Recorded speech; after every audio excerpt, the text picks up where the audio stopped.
नमस्कार दोस्तों। आज हम एक ऐसी कहानी पर बात करने वाले हैं जो किसी पॉलिटिकल थ्रिलर से कम नहीं है। क्या आपने कभी बूमरैंग इफेक्ट के बारे में सुना है? मतलब आप जो चीज जितनी जोर से फेंकते हैं वो उतनी ही तेजी से पलटकर आपके पास वापस आती है। राजनीति में सत्ता और अहंकार का नशा भी कुछ ऐसा ही होता है। आज के इस विश्लेषण में हम यही डिकोड करेंगे कि कैसे एक पल में सत्ता का गणित बदल जाता है और कैसे अस्थायी राजनीतिक अहंकार के ऊपर स्थायी प्रशासनिक जवाबदेही भारी पड़ जाती है। तो चलिए बिना किसी देरी के इस दिलचस्प मामले की तह तक जाते हैं। जरा इन दो तस्वीरों को देखिए, इनका अंतर आपको हैरत में डाल देगा। एक तरफ एक नेता पुलिस अधिकारी को अदालत में घसीटने की खुली धमकियां दे रहा है और ठीक उसी के विपरीत दूसरी तस्वीर में वही इंसान हाथ जोड़कर बिना शर्त माफी मांग रहा है। ये तस्वीरें टीएमसी यानी तृणमूल कांग्रेस के पूर्व प्रवक्ता रिजू दत्ता की हैं। अब आप सोच रहे होंगे कि आखिर ऐसा क्या हुआ जिसने एक इतने आक्रामक राजनेता को अचानक घुटनों पर ला दिया। ये रातों रात हुआ बदलाव आखिर किस चीज का नतीजा था? भाग 1, राजनेता के दो चेहरे, आक्रामक बनाम माफी मांगने वाला। ये दिखाता है कि जब इंसान के सिर पर सत्ता का हाथ होता है तो तेवर कुछ और होते हैं। चलिए देखते हैं कि इस पूरी घटना की शुरुआत आखिर कहाँ से हुई। भाग 2, ईमानदार अफसर की एंट्री और फाल्टा विधानसभा में तनाव। कहानी की शुरुआत होती है बंगाल विधानसभा चुनावों के दौरान। साउथ 24 परगना जिले की फाल्टा सीट पर भयंकर तनाव का माहौल था और ठीक इसी वक्त प्रशासन की तरफ से एक अहम किरदार की एंट्री होती है। इस हाई वोल्टेज माहौल को शांत करने के लिए चुनाव आयोग ने फाल्टा में यूपी कैडर के आईपीएस अधिकारी अजय पाल शर्मा को पुलिस ऑब्जर्वर बनाकर भेजा। प्रशासन के गलियारों में लोग इन्हें प्यार से सिंघम बुलाते हैं। ये एक ऐसे सख्त और ईमानदार अफसर माने जाते हैं जो किसी के दबाव में नहीं आते और कानून का राज कायम करने के लिए किसी भी हद तक जा सकते हैं। फाल्टा पहुंचते ही आईपीएस अजय पाल शर्मा ने अपने तेवर साफ कर दिए। टीएमसी उम्मीदवार जहांगीर खान के घर पर दबिश देते हुए उन्होंने एकदम दो टूक चेतावनी दी। उन्होंने कहा, अगर किसी ने बदमाशी की तो उनका कायदे से इलाज किया जाएगा, बाद में रोना और पछताना मत। ये कोई हल्की फुल्की बात नहीं थी, ये एक सीधा संदेश था कि प्रशासन इस बार किसी भी तरह की गड़बड़ी बर्दाश्त करने के मूड में बिल्कुल नहीं था। भाग 3, अहंकारी धमकी, एक राजनेता का पलटवार। जाहिर है प्रशासन की इस सख्ती से राजनीतिक खेमों में बेचैनी बढ़ गई और यहीं से तत्कालीन टीएमसी प्रवक्ता रिजू दत्ता ने अपनी राजनीतिक ताकत का आक्रामक प्रदर्शन शुरू किया। रिजू दत्ता सीधे कैमरे के सामने आए और उन्होंने अफसर को खुली चुनौती दे डाली।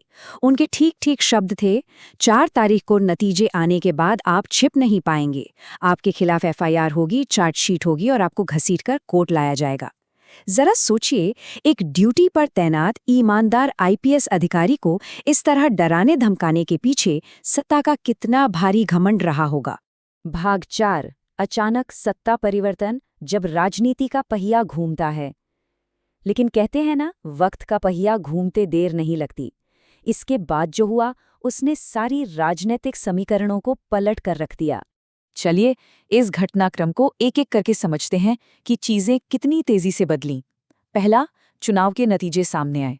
दूसरा, हमारे स्रोत के अनुसार बंगाल में सत्ता बदली और शुभेंदु अधिकारी के नेतृत्व में बीजेपी सरकार आई। तीसरा, जैसे ही हवा का रुख बदला, रिजू दत्ता ने बिना देर किए तुरंत शुभेंदु अधिकारी को जीत की बधाई दे दी। और चौथा, जो कि सबसे बड़ा झटका था, इस बधाई से ममता बनर्जी इस कदर नाराज हुईं कि उन्होंने रिजू दत्ता को टीएमसी से पूरे 6 साल के लिए सस्पेंड कर दिया। बस एक ही झटके में उनका सारा राजनीतिक सुरक्षा कवच छिन गया। भाग 5, बिना शर्त माफी, राजनीतिक आवरण का छिन जाना। जब पार्टी का समर्थन चला गया और सत्ता का रसूख खत्म हो गया, तब असल हकीकत सामने आई। कुछ ही समय बाद एक नया वीडियो सामने आया। वही रिजू दत्ता जो कल तक कोर्ट में घसीटने की बात कर रहे थे, अब हाथ जोड़कर कह रहे थे, मैं बिना शर्त माफी मांगता हूं। ये पार्टी लाइन थी, कोई व्यक्तिगत विवाद नहीं था। जो आवाज कल तक धमकियों से गूंज रही थी, वो अब सारा दोष पार्टी के निर्देशों पर मढ़कर खुद को बचाने की कोशिश कर रही थी। बिना पावर के अहंकार कैसे हवा हो जाता है, ये उसका सबसे सटीक उदाहरण है। भाग 6, पार्टी के खिलाफ मोर्चा, एक पूर्व अंदरूनी सूत्र का बयान। अपना राजनीतिक घर छिन जाने के बाद दत्ता का सारा गुस्सा अपनी ही पूर्व पार्टी टीएमसी पर फूट पड़ा। उन्होंने टीएमसी पर कुछ बेहद गंभीर आरोप लगाए। पहला, उनका दावा था कि जनता ने टीएमसी के विरोध में वोट दिया है। दूसरा, उन्होंने कहा कि आईपैक नाम की संस्था पिछले 6 महीनों से पार्टी चला रही है। तीसरा, बाहरी लोग पार्टी पर कब्जा कर रहे हैं। चौथा, सुप्रीम कोर्ट में चल रहे ईडी केस के कारण पार्टी की टॉप लीडरशिप जेल जा सकती है। और तो और उन्होंने आईपैक के डायरेक्टर को इतनी जल्दी बेल मिलने पर भी सवाल उठा दिए। आप देख रहे हैं, जब राजनीतिक किस्मत साथ छोड़ती है तो अंदर के राज कितनी आसानी से बाहर आने लगते हैं। तो दोस्तों, इस पूरी केस स्टडी से एक बहुत ही गहरा और विचारोत्तेजक सवाल सामने आता है। क्या प्रशासनिक जवाबदेही हमेशा अस्थायी राजनीतिक अहंकार पर भारी पड़ती है?